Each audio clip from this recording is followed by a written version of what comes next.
जय हिंद मित्रों। मैंने कल के अपने वीडियो में बताया था किस तरह हमारी विदेश नीति पर परिस्थितियां बन रही हैं। उसी कड़ी को मैं थोड़ा और आगे बढ़ा रहा हूं।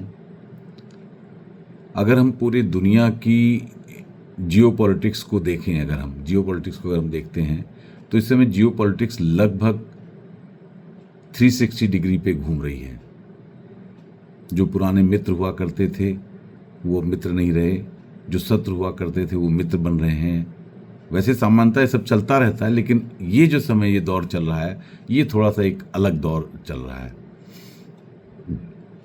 अब पूरे घटनाक्रम को आप देखिए, किस तरह से पाकिस्तान और भारत के बीच जब संघर्ष होता है तो तुर्की पाकिस्तान के साथ मजबूती के साथ खड़ा रहता है एज ए पार्टनर, और अमेरिका इसमें अपनी भूमिका निभाना चाहता है, तो सरपंच बनना चाहता है। पाकिस्तान उसको स्वीकार कर लेता है, लेकिन भारत उसको स्वीकार नहीं करता है।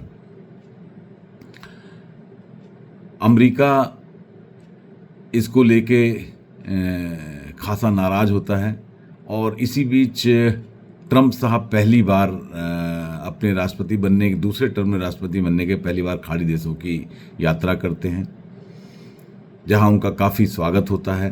खाड़ी के देश इस भारत पाकिस्तान के संघर्ष में लगभग चुप थे, और पिछले 10 वर्षों में जो मोदी साहब की विदेश नीति थी उसमें लगभग भारत की तरफ उनका काफ़ी झुकाव हुआ था, जो पहले पाकिस्तान की तरफ हुआ करता था।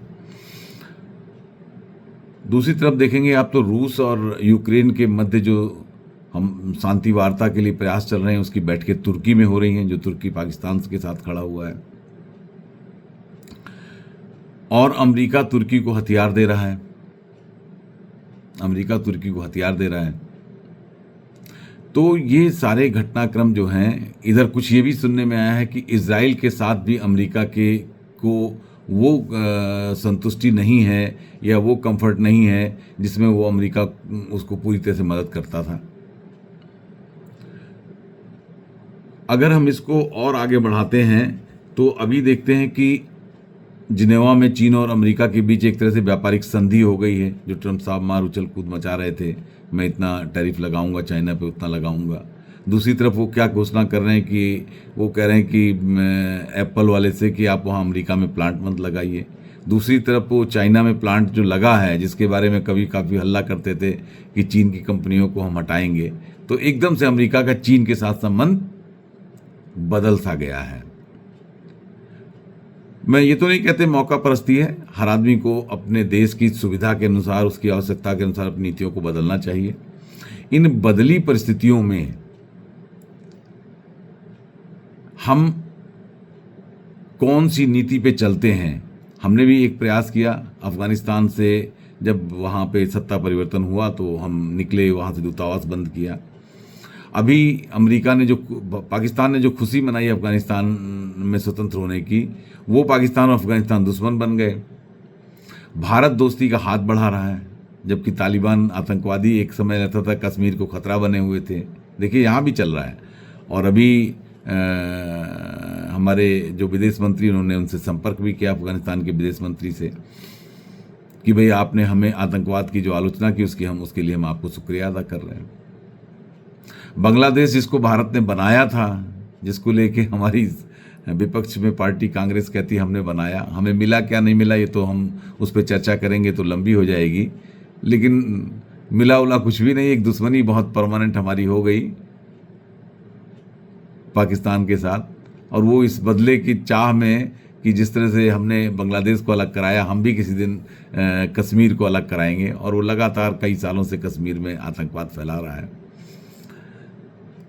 नेपाल हमारा मित्र राष्ट्र था, तो अब वो मित्र तो रहा नहीं। वहाँ क्या भावनाएं पनपी कि वो अपने को, भारत को मित्र राष्ट्र की जगह एक प्रतियोगी राष्ट्र समझने लगा।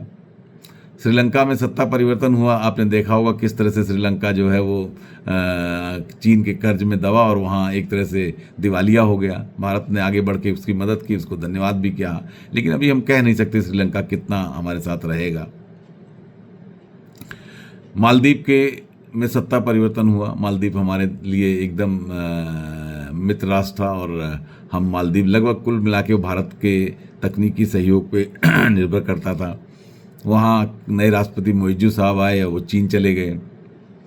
चीन जाके उन्होंने भारत को चुनौती दी। खैर वो आए और ठंडे पड़े और भारत के साथ उन्होंने फिर से अपने संबंध बनाए और एक प्रेस करी जो लंबी ऐतिहासिक 15 घंटे की।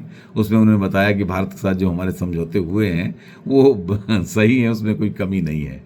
तो मैं ये कहना चाह रहा हूँ कि विदेश नीति कोई स्थिर नहीं है और परिस्थिति बस बदलती रहती हैं तमाम। ऐसे में जयशंकर साहब निसंदेह बहुत ही मुखर विदेश मंत्री हैं और उनकी विदेश नीति की पूरी दुनिया प्रशंसा करती है, मैंने उनको देखा भी है। इन बदलती परिस्थितियों में कितनी जल्दी भारत को स्थापित कर पाएंगे और जो देश हमसे अलग हैं उनसे हम कैसे निपटेंगे जो हमारा विरोध कर रहे हैं, और जो हमारे नज़दीक है उनको और हम नज़दीक कैसे लाएंगे। अमेरिका, ट्रंप साहब का एक ही मकसद है, किसी भी तरीके से दबाव बना के इन परिस्थितियों में भारत से हम व्यापारिक छूटें प्राप्त करें, और कर भी लिए उन्होंने। कुछ छूटें उन्होंने प्राप्त करी हैं, टैरिफ को लेकर प्राप्त करी हैं। जैसे टेस्ला आ गई यहाँ पे, एलन मस्क की, अभी स्टारलिंक को भी दिया गया है काम। तो ट्रंप साहब तो इस समय खाली बस व्यापार कर रहे हैं, उनको दुनिया से मतलब नहीं। और सबसे बड़ी चीज़ है भी, अगर आप व्यापार अच्छे से कर लेते हैं, मजबूत हो जाते हैं चीन की तरह, तो दुनिया आपके आगे पीछे घूमती है, मजबूरी हो जाती है। हमने भी जो शांति स्थापित की संघर्ष में, उसमें हमने इसीलिए शांति स्थापित की, आर्थिक रूप से अपने को मजबूत करें। ये तो निश्चित है कि हम एक बाजार हैं बहुत बड़ी, एक सीमा तक ही हम दबाव महसूस करेंगे और कोई हमारे ऊपर दबाव डालेगा। अगर हमारी सरकार मजबूती से इस दबाव को झेल जाती है और कूटनीतिक रूप से इससे निपटती है, तो आने वाले समय में देखना होगा कि जयशंकर साहब की विदेश नीति भारत के लिए कितना जो है हित कर पाती है, उसको कितने अच्छे स्थिति में ला पाती है। धन्यवाद दोस्तों।